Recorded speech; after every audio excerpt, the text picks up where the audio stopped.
Thank you. Thank you. All having a good day? It's good to be back with you. So, how many of you here, just by a show of hands, wave, thumbs up, or whatever, were here at this morning's session I did? Most of you. Fantastic. Because it really helps if you were here for that and you know what I said. I'm not going to recap anything I said this morning, really. Um, but I know there's a lot to take in at this event. There's so many different speakers and things. I have been thoroughly enjoying the other speakers while I've been waiting to do my next session. Anyway, also great to talk to some of you in the little break room bit at the side. Fantastic. So many new contacts, and that's the great thing about these events. Whether they're online or in person, I don't do many in-person events because I don't like traveling. The great thing about what I do is that I only do the things I really want to do. That's part of why I do this line of work. Right, what are we talking about? This is the session specifically on 10 top tips for success. I didn't really have a choice in the title of this one. The kind of topics for this were predetermined by the people organizing the event to some degree. So they asked me to do a session on between 7 and 10 of the best pieces of advice I've ever been given that have stood me in good stead in the time that I've been doing this kind of work. So we're going to go through what some of those are. Now, some of these I'm going to tell you right off the bat, you're going to go, that's obvious, you know, but I can't get this over enough. It's the obvious stuff that trips us up, you know. I forget sometimes just to keep it simple and keep it in the real simple direct stuff. Something that the formula we're going to be discussing later is going to help you with. So if you hadn't planned to be in my other session today, look out for that one. The WITF formula is the third session that I'll be doing, which is later on this evening, I think.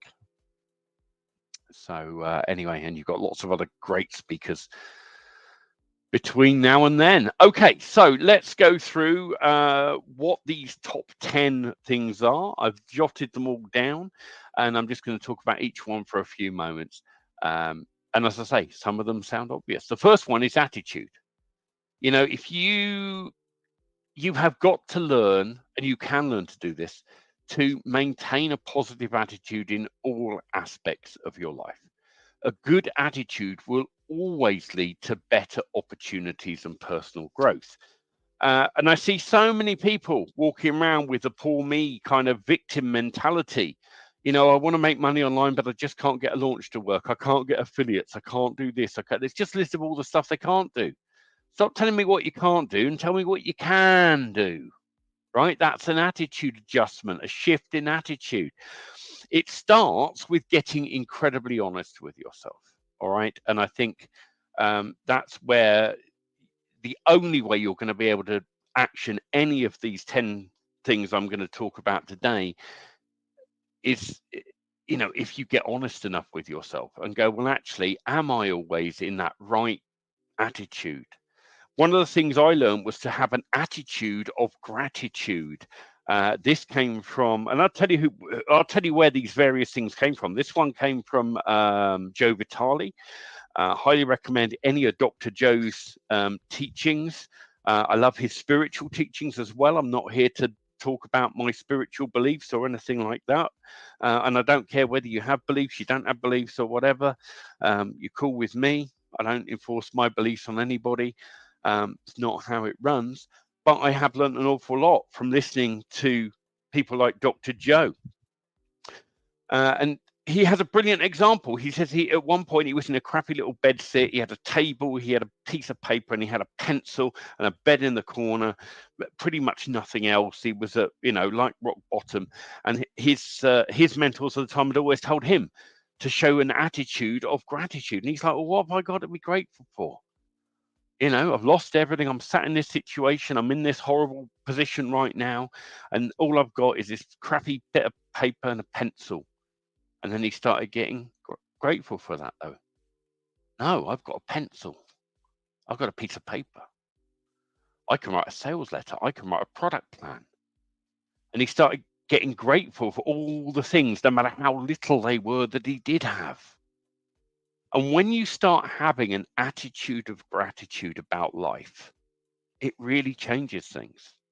You know, one of the things I've learned now is that I know that when we come to these things, we're talking about something pretty crude, how to make money, you know, or business, how to, and money is only a small part of the equation. I think it is a balance of having a good life and enjoying life. You know, what good, for example, is it having all the money in the world if you're not healthy, right?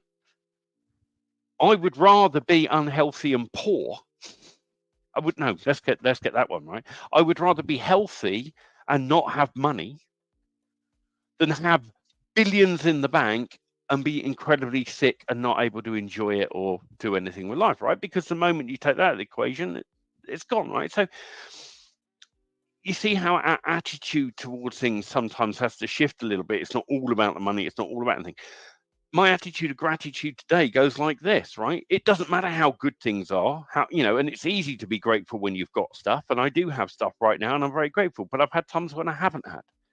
But in those times I haven't had, I maintain my gratitude. Like, really, what matters?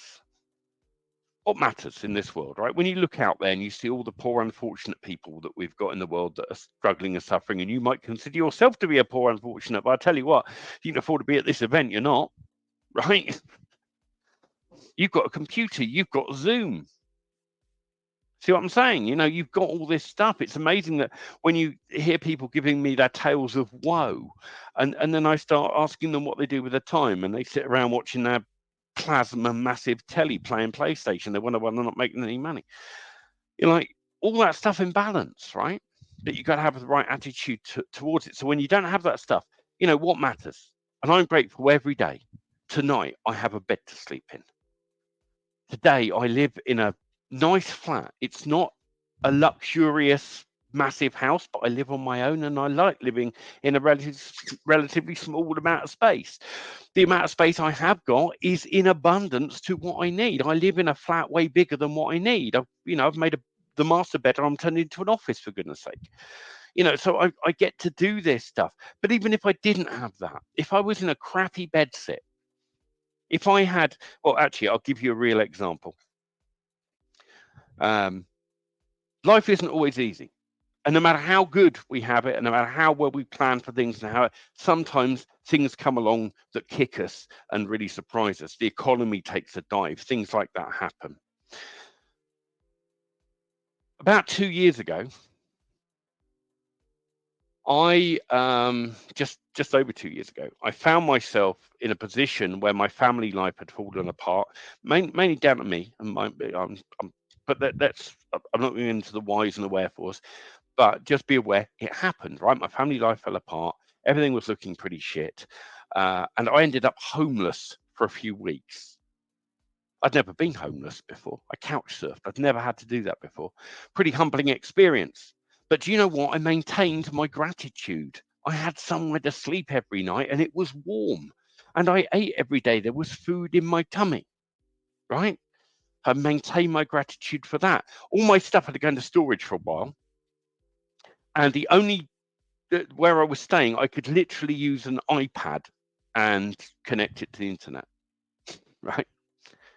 Now, it's very hard to work on an iPad, but it's not impossible. But I know people that run a business from a mobile phone. Anything's possible, right? With the right attitude.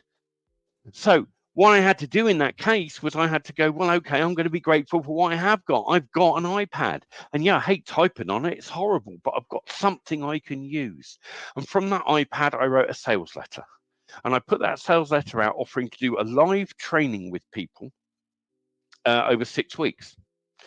And then I did that first training session from the iPad. Had to do the first one from that. Managed. But do you know what? It got me through that situation. And because, long story short, what had happened, and I'm not going to go into bashing my ex or anything, right? But basically, someone else took all my money. Someone else took my home. I mean, really, they drained the bank account. So they left me literally with nothing. And I had to get myself a flat. So I went to get this flat, and there was at the time during COVID, right? So smaller flats are in huge demand, and honestly, it just comes down to how attractive a proposition you were to the landlord. Well, so I did this launch, did this thing from an iPad, from a couch, right? Staying grateful for what I had, released that product. That product in sales put enough money in my bank to go to a landlord and say, I want the place and I'll pay you a year's rent up front. Boom. Now, if I had sat there with a crappy attitude about how bad I had it at the time and the fact that, oh, I'm sleeping on my daughter's couch, someone's nicked all my money, I could have sat and like been really angry and agitated about that, but I didn't. I let it go and I got grateful for what I had and I adjusted my attitude. And it is possible. It is possible. It's a decision. And you make one of them in your head. It's only you holding you back. If you've got a crap attitude, that's on you. See, I don't care. Instead of looking at what you haven't got, instead of looking at the things that are bad, start looking at the things that are good and get grateful for them. And when you do that, it makes a massive difference.